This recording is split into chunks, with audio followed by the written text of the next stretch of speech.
Seguridad activa y pasiva. Desde la invención de los primeros vehículos autopropulsados a vapor, como el inventado en 1771 por Nicolas Joseph Cugnot o el motor de combustión interna desarrollado en 1885 por Carl Friedrich Benz, hasta nuestros días, la evolución y desarrollo tecnológico, tanto de los motores como de los distintos dispositivos de seguridad, ha sido algo más que notable, especialmente en las últimas décadas. Los dispositivos de seguridad de los vehículos se pueden dividir en dos grupos dependiendo de la misión que tengan encomendada. Por un lado tenemos los dispositivos de seguridad activa y por otro los dispositivos de seguridad pasiva.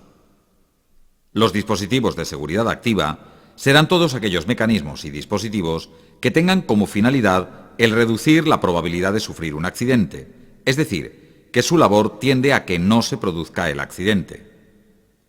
Los dispositivos de seguridad pasiva serán todos aquellos mecanismos y dispositivos dirigidos a reducir al máximo la gravedad de las lesiones. Pudiéramos decir que estos dispositivos trabajan una vez que se ha producido el accidente. En el presente capítulo daremos un repaso a todos estos dispositivos, comentando aquellas cuestiones básicas que todo conductor debiera conocer. Comenzaremos por los dispositivos de seguridad activa. Los neumáticos son, sin duda, uno de los elementos más importantes en la seguridad activa del vehículo. De hecho, si sumáramos el número de accidentes relacionados con todos los demás elementos mecánicos, obtendríamos una cifra inferior a la de accidentes relacionados únicamente con este elemento. Los neumáticos son los encargados de proporcionar adherencia con la vía por la que se circule y gracias a ellos podremos acelerar, frenar o girar. Pudiéramos decir que los neumáticos son a nuestro vehículo lo que el calzado para un deportista. Si el agarre no es bueno, no es posible practicar ese deporte en condiciones. Del mismo modo que nosotros utilizamos una talla de calzado adecuada al tamaño de nuestro pie, los neumáticos utilizados en nuestro vehículo también deben tener unas determinadas medidas y características que determina el fabricante del vehículo y que se reflejan en la tarjeta de inspección técnica.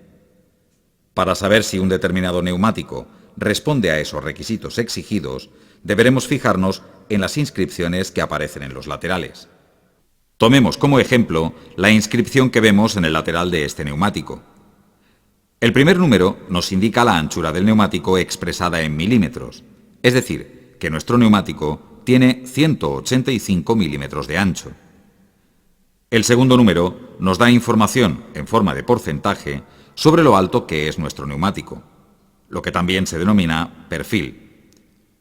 Según el ejemplo que hemos tomado, la altura de nuestro neumático es igual al 65% de su anchura. Si hacemos la operación, veremos que el resultado indica que nuestro neumático tiene un perfil o altura de 120,25 milímetros. La letra R nos indica que la estructura del neumático, su esqueleto para entendernos, está dispuesta de una forma denominada radial. Este tipo de estructura favorece la adherencia, la estabilidad y el confort, además de favorecer el menor gasto de combustible. Este otro número nos indica la medida del diámetro de la llanta que requiere nuestro neumático y esta medida se expresa en pulgadas. Seguidamente encontramos el índice de capacidad de carga que destacamos ahora. De forma similar a las tallas utilizadas para la ropa, a cada número le corresponde un determinado índice de carga, como puedes ver en esta tabla.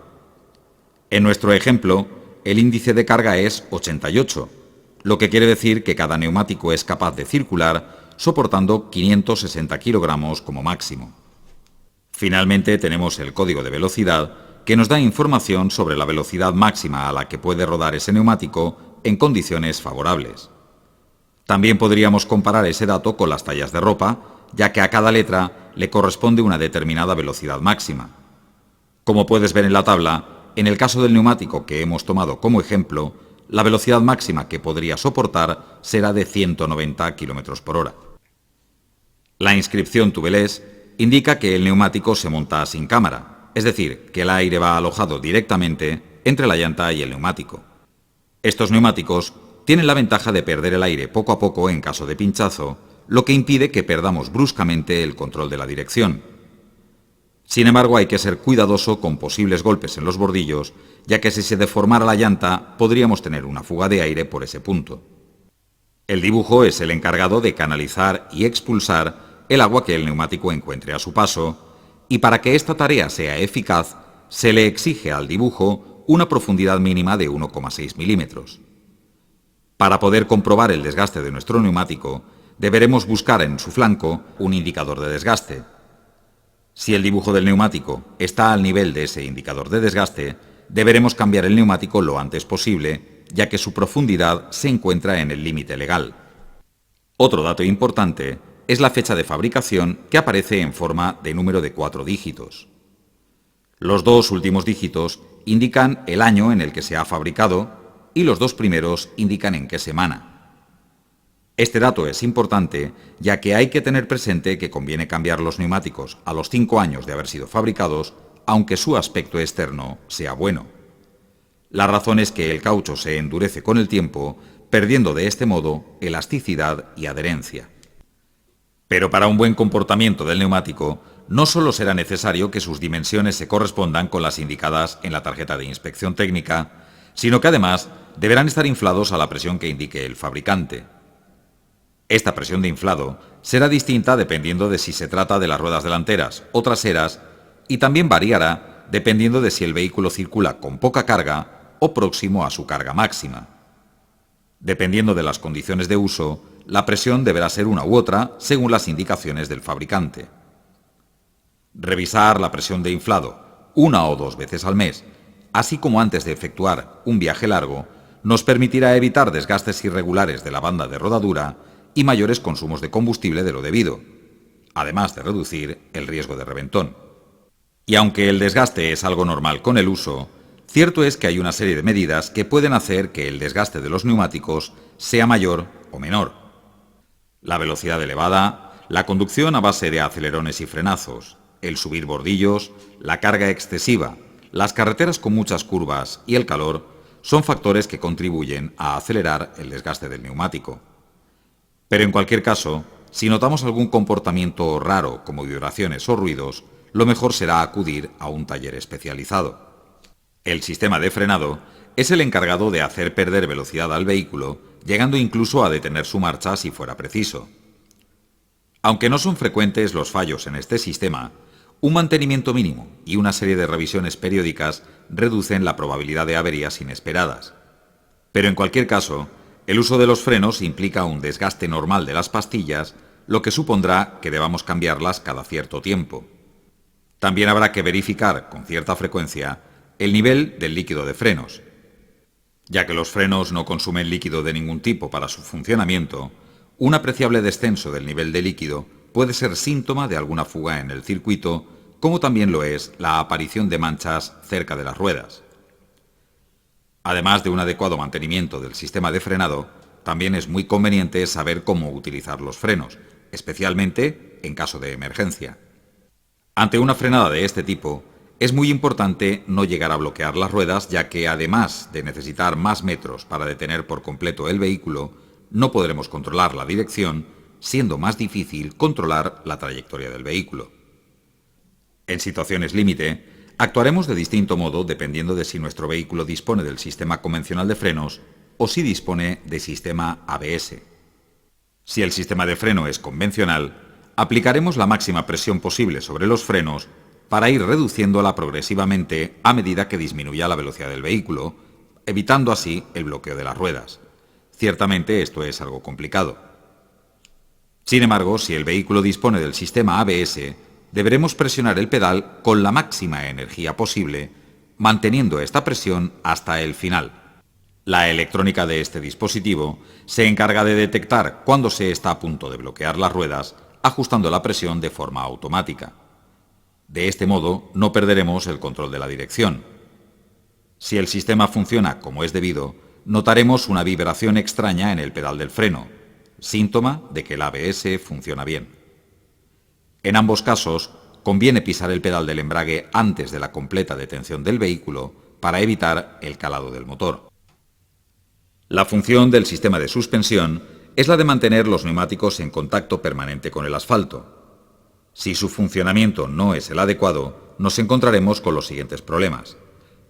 En primer lugar, y como consecuencia de la falta de adherencia, se necesitará un mayor número de metros para detener el vehículo, es decir, la distancia de frenado aumenta. En segundo lugar, los neumáticos sufrirán un desgaste irregular y prematuro. En tercer lugar, la estabilidad del vehículo empeora tanto en curvas como con viento lateral o al circular por suelo mojado. De hecho, aumenta el riesgo de aquaplaning. Por último, disminuye el confort en la conducción, lo que favorece la más pronta aparición de la fatiga. El principal síntoma que nos debe hacer sospechar del mal funcionamiento de este sistema es el excesivo balanceo del vehículo, tanto al frenar como al girar o al coger algún bache. De noche, el excesivo balanceo de las luces también nos debe hacer sospechar del mal funcionamiento de la suspensión y, en cualquier caso, lo mejor será acudir a un taller para localizar la posible avería. La función del sistema de alumbrado es doble. Por un lado, ver y por otro lado, ser vistos. Para poder realizar con éxito estas dos funciones, además de hacer un uso adecuado de los distintos sistemas de alumbrado, será necesario que su regulación, funcionamiento y estado sea el adecuado. Si el reglaje de los faros del vehículo no es el debido, correremos el riesgo de no ver a tiempo cualquier obstáculo que pueda haber en la vía en el caso de apuntar demasiado bajo, o deslumbraremos a otros usuarios de la vía si apuntan demasiado alto. Comprobar el funcionamiento y estado de las distintas luces resulta tan sencillo como dar un rápido vistazo al coche antes de iniciar la marcha o aprovechar el reflejo de las luces sobre un cristal u otra superficie. Puesto que las luces también sirven para ser vistos, es importante utilizarlas, aun siendo de día, cuando tenemos el sol a nuestra espalda y demasiado bajo en el horizonte, como ocurre al amanecer y al atardecer. Aunque nosotros veamos bien, los vehículos que circulan en sentido contrario pueden verse parcialmente deslumbrados por el sol. También se nos verá mejor al realizar una maniobra si la señalizamos de forma adecuada, esto es, en cualquier caso, aunque sea obligatoria, con antelación suficiente y manteniéndola en todo su desarrollo. En los últimos años han aparecido una serie de mejoras relacionadas con el sistema de alumbrado que describimos a continuación. Las lámparas de xenón o bisenón son unos faros que emiten una luz más potente y parecida a la luz solar que la de los faros convencionales. Además de iluminar una mayor distancia, reduciendo así la fatiga ocular, permiten una mejor iluminación de los bordes de la calzada. Todos sabemos que la luz ilumina en línea recta. El inconveniente que esto supone a la hora de tomar una curva es que advertiremos la presencia de posibles incidencias no todo lo pronto que sería deseable. Las luces adaptativas permiten adaptar mejor la iluminación a estas circunstancias, aumentando así nuestras posibilidades de anticiparnos a las circunstancias del tráfico o de la vía. Las denominadas luces de día permiten hacer más visible a nuestro vehículo, aun cuando sea de día y con buen tiempo. El sistema de dirección nos permite guiar y dirigir el movimiento del vehículo de acuerdo con la trayectoria deseada por el conductor. Aunque no sea necesario que el conductor realice ninguna tarea específica de mantenimiento, sí se debe estar pendiente de cualquier funcionamiento anómalo del sistema para que sea un mecánico quien investigue y determine el origen de ese funcionamiento atípico. Deberemos sospechar que es posible que algo no vaya bien cuando se note que el volante vibra a determinadas velocidades, cuando se advierta un desgaste irregular de los neumáticos, cuando el vehículo se desvíe de la trayectoria recta en terreno llano y uniforme, o cuando la dirección se note demasiado dura o demasiado floja respecto de lo normal. Prácticamente todos los vehículos de hoy en día disponen de un mecanismo llamado dirección asistida, que reduce considerablemente el esfuerzo que deba realizar el conductor para girar el volante. Pero de un tiempo a esta parte, algunos vehículos incorporan lo que se denomina dirección asistida progresiva.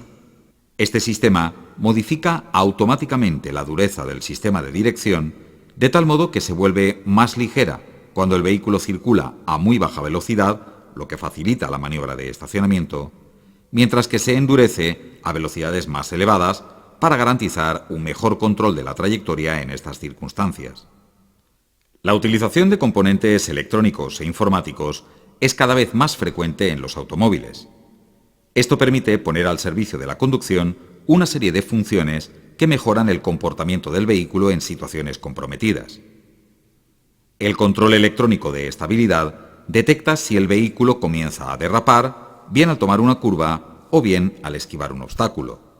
En tal caso, el dispositivo enviará la orden adecuada para adaptar la fuerza motriz o la intensidad de la frenada que deba recibir cada una de las ruedas del vehículo. El control de tracción mide en todo momento la velocidad de giro de las ruedas para detectar si alguna de ellas gira más rápido de lo debido o, lo que es lo mismo, para detectar si patina. Si el sistema aprecia que alguna de las ruedas derrapa, puede ordenar al sistema de frenado que actúe para limitar su velocidad de giro, o también puede enviar una orden al sistema de inyección para limitar la potencia suministrada por el motor. Los dispositivos limitadores de velocidad permiten mantener una velocidad prefijada por el conductor e incluso los más evolucionados permiten modificar automáticamente esa velocidad para que se mantenga una distancia de seguridad con el vehículo que circule delante. Aunque estos son los principales dispositivos de seguridad activa, hay otra serie de elementos que también podríamos encuadrar dentro de este grupo, como son los chalecos reflectantes o los cascos y vestimentas de colores llamativos y vivos que puedan utilizar los motoristas. En general, todo aquello que sirva para evitar el que tengamos un accidente. Una vez que hemos repasado los principales elementos que pertenecen a la seguridad activa, demos un vistazo a los dispositivos que pertenecen a la seguridad pasiva. El chasis podríamos decir que es el esqueleto del coche y, excepto en las motos, es el primer elemento que entra en acción cuando se produce un accidente, siendo una de sus funciones la de deformarse de tal forma que absorba la máxima energía posible en caso de accidente. Cuanta más energía absorba, menos violento será el impacto que reciban los ocupantes del vehículo. En este sentido, los ingenieros implicados en la construcción de automóviles se esmeran en diseñar lo que se denominan estructuras de deformación programada para intentar que se conserve intacto un habitáculo de seguridad para los ocupantes. Pero casi con toda seguridad, podríamos decir que el cinturón de seguridad es el dispositivo más importante dentro del ámbito de la seguridad pasiva, ya que reduce a la mitad la probabilidad de morir en caso de accidente.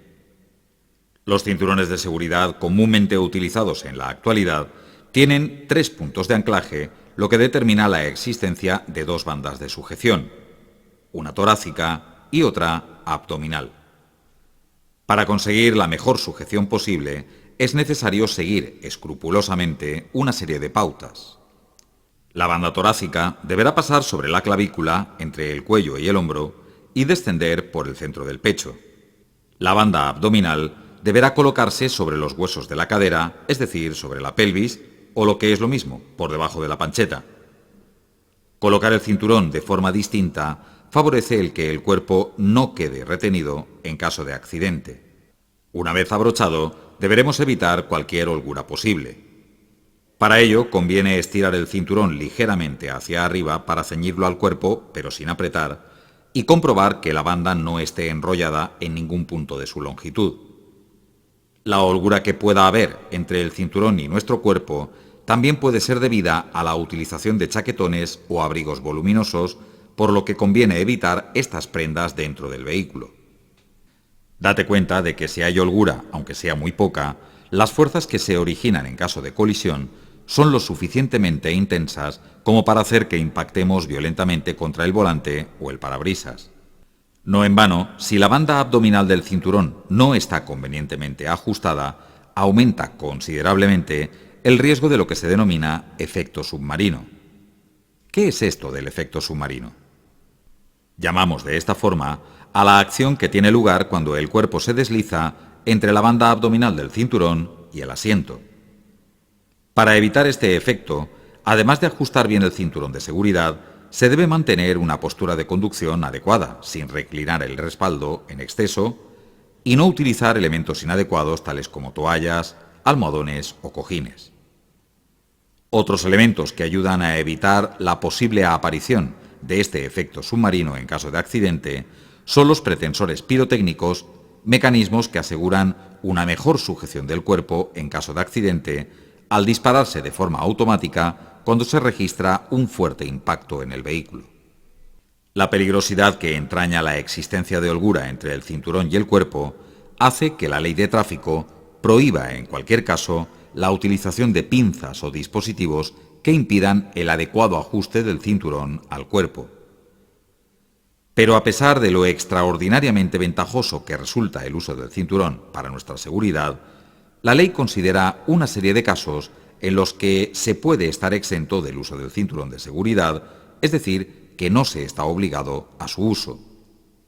En primer lugar, y en cualquier tipo de vía, es decir, tanto en carretera como en ciudad, estarán exentos de utilizar el cinturón los conductores al efectuar la maniobra de marcha atrás o la de estacionamiento, así como las personas provistas de un certificado médico por padecer alguna afección médica grave o alguna discapacidad.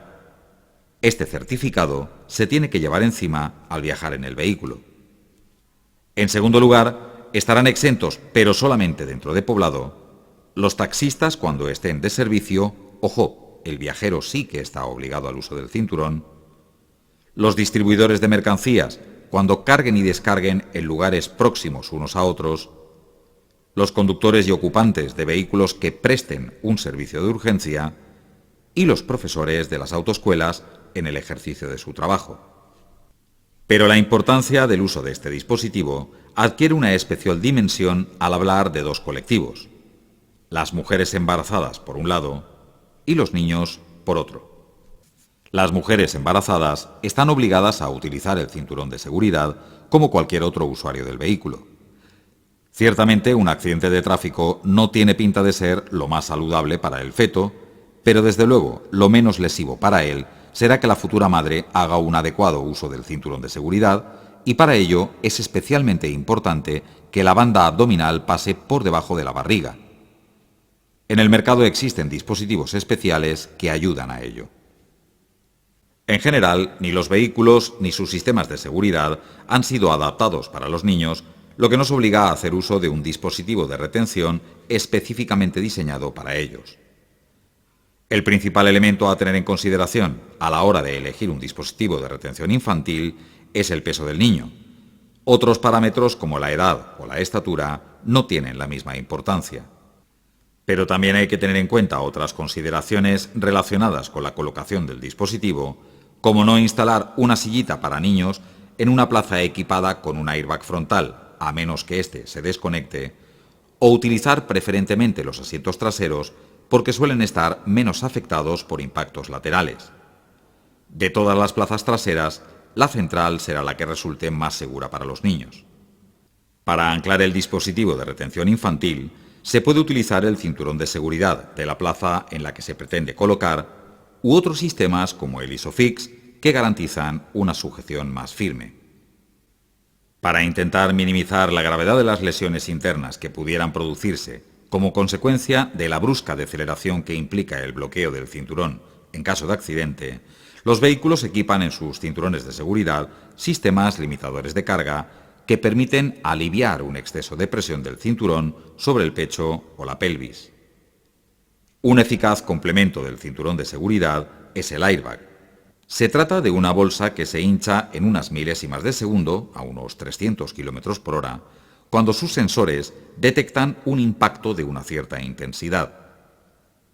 Además de proteger la cara y los ojos de los trozos de cristal que puedan producirse tras el impacto y evitar que se pueda impactar contra los elementos del interior del vehículo, también ayuda a una deceleración más suave del cuerpo, lo que ayuda a reducir el riesgo de sufrir lesiones internas o en las cervicales. Para ello, el vehículo puede disponer de distintos tipos de airbag. Frontales, que son los más comunes y evitan impactos contra el volante o el salpicadero, especialmente en colisiones frontales. Laterales, situados en el guarnecido de las puertas o en los laterales de los asientos y que protegen el tórax de impactos laterales. Y los llamados de techo o de cortina, que protegen la cabeza y que se sitúan por encima de las ventanillas. Para no reducir la eficacia de este dispositivo, conviene que la distancia entre el conductor y el volante sea en torno a unos 25 centímetros, pero nunca menos de 10. Hay quienes piensan que este es simplemente un elemento de confort pero lo cierto es que el reposacabezas o apoyacabezas es un importante elemento de seguridad pasiva que reduce la gravedad de las lesiones que se puedan originar en la zona de las cervicales, en el cuello, como consecuencia del denominado latigazo cervical. Llamamos de este modo al vaivén que sufre la cabeza y el cuello en caso de accidente, incluso a bajas velocidades, especialmente en el caso de colisiones por alcance. El esguince cervical es la lesión que se produce con mayor frecuencia como consecuencia de este brusco movimiento de vaivén. Para que resulte eficaz este dispositivo, deberá estar colocado a no más de 4 centímetros de distancia de la cabeza, cuanto más separado esté, menos eficaz será, y su borde superior deberá quedar comprendido entre la altura de los ojos y el límite superior de la cabeza.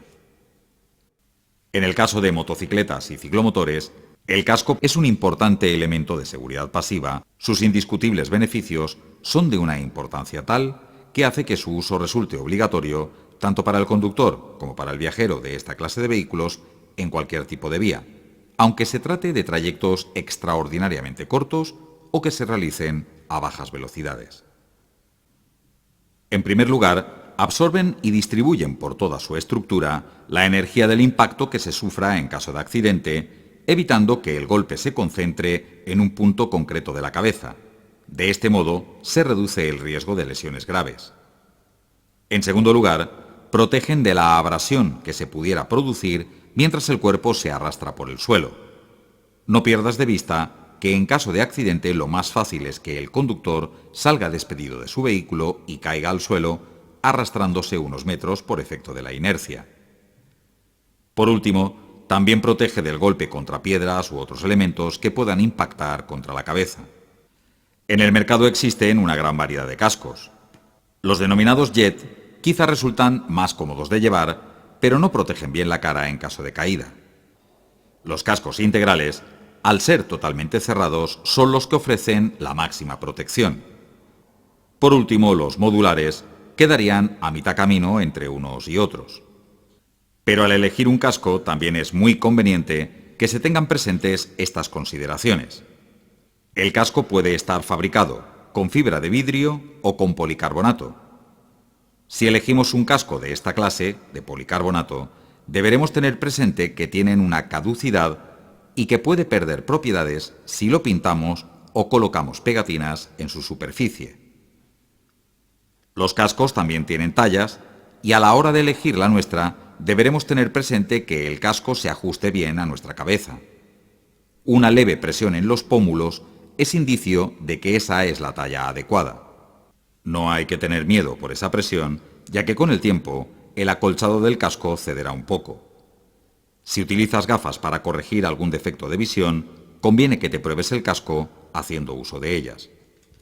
Aunque en un principio pueda sonar raro, el color del casco contribuye a la seguridad activa.